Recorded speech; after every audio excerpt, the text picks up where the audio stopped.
आणि राज्यसभेची निवडणूक बिनविरोध अर्ज भरण्याची मुदत संपली आहे। जितक्या जागा खाली होत्या तितकेच अर्ज आलेले आहेत, त्यामुळे राज्यसभेची निवडणूक आता बिनविरोध झालेली आहे। राज्यसभेची निवडणूक होणार नाही, बिनविरोध सगळे उमेदवार राज्यसभेवर निवडून गेलेत।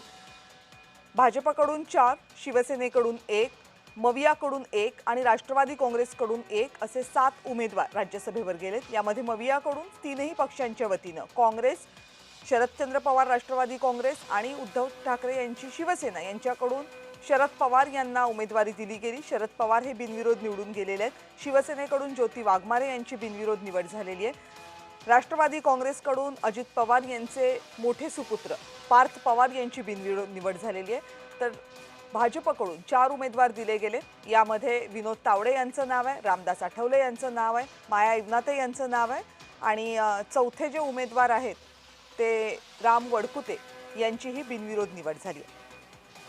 या संदर्भात आणखीन माहिती देण्यासाठी माझ्या सोबत आहेत माझे सहकारी अमेय चुंबळे। अमेय, हो, आपण काल जसं पाहिलं की काही ठिकाणी अशी बातमी होती की भाजप कदाचित शरद पवारांबद्दल उमेदवार देईल त्यांच्या विरोधात, पण तसं काहीही झालेलं नाही। कारण तशी म्हणजे तसे कुठलं वृत्त जे होतं ते असं काही कॉन्क्रीट नव्हतं। आणि जसं आपण आता म्हणाला की जे संख्याबळ आहे ते असं होतं की महाविकास आघाडीला 1 आणि महायुतीला 6 जागा त्यांच्या वाट्याला आलेल्या आहेत आणि संख्याबळही तसं असल्यामुळे त्याच्यामध्ये चुरस किंवा असं निर्माण करण्यात कोणाला इच्छाही नव्हती, त्यात काही हासिलही नव्हतं। आणि महाराष्ट्राची एक एकंदर राजकीय संस्कृती आपण पाहिली तर त्याला अनुसरूनच हे झालेलं आहे। म्हणजे सगळ्यांकडे आपापल्या जागांसाठी कम्फर्टेबल बहुमत असताना उगाच काहीतरी राजकीय खेळी करण्यात काही अर्थ नाही हे सगळ्यांनीच ओळखलं होतं।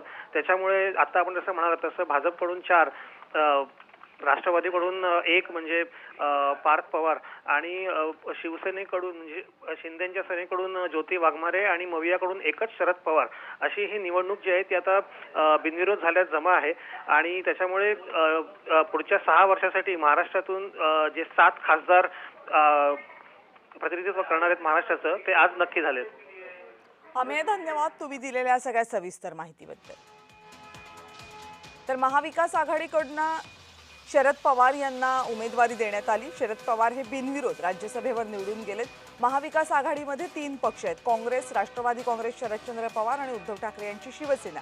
पण या तीनही पक्षांचं मिळून एक उमेदवार जाणं शक्य होतं, कारण तीनही पक्षांपैकी एका पक्षाकडे एक उमेदवार निवडून देण्या इतकं संख्याबळ नव्हतं आणि त्यामुळेच या तीनही पक्षांनी मिळून एक उमेदवार द्यायचं असं ठरलं होतं।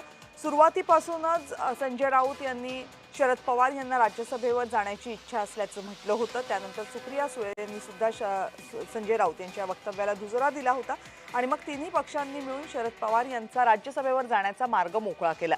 आज शरद पवार स्वतः विधिमंडळात पोहोचले नव्हते अर्ज भरण्यासाठी, मात्र त्यांच्या वतीनं सुप्रिया सुळे या विधिमंडळामध्ये आल्या होत्या, त्यांनी आपला उमेदवारी अर्ज दाखल केला। दुसरीकडे अजित पवार यांचे सुपुत्र पार्थ पवार यांना उमेदवारी देण्यात आलेली आहे। अजित पवार यांच्या पक्षाकडे जेवढे आमदार आहेत त्यानुसार ते एक उमेदवार देऊ शकत होते, त्यामुळे त्यांनी एक उमेदवार दिलेला आहे आणि बाकीचे 4 उमेदवार जे आहेत ते भाजपने दिलेले आहेत। शिवसेनेनं एक उमेदवार दिलेला आहे। एकनाथ शिंदे यांच्या शिवसेनेमध्ये 2 नावांमध्ये चुरस होती, राहुल शेवाळे आणि ज्योती वाघमारे। राहुल शेवाळे हे या अगोदर 2024 मध्ये लोकसभेची निवडणूक पराभूत झाले होते। दक्षिण मध्य मुंबईमधनं ते उमेदवार होते, मात्र सुभाष देसाई यांनी त्यांचा पराभव केला आणि त्यानंतर राहुल शेवाळे हे राज्यसभेसाठी प्रयत्नशील होते, पण राहुल शेवाळे यांना यश मिळू शकलं नाही आणि ज्योती वाघमारे यांना संधी दिलेली आहे एकनाथ शिंदे यांच्या शिवसेनेनं।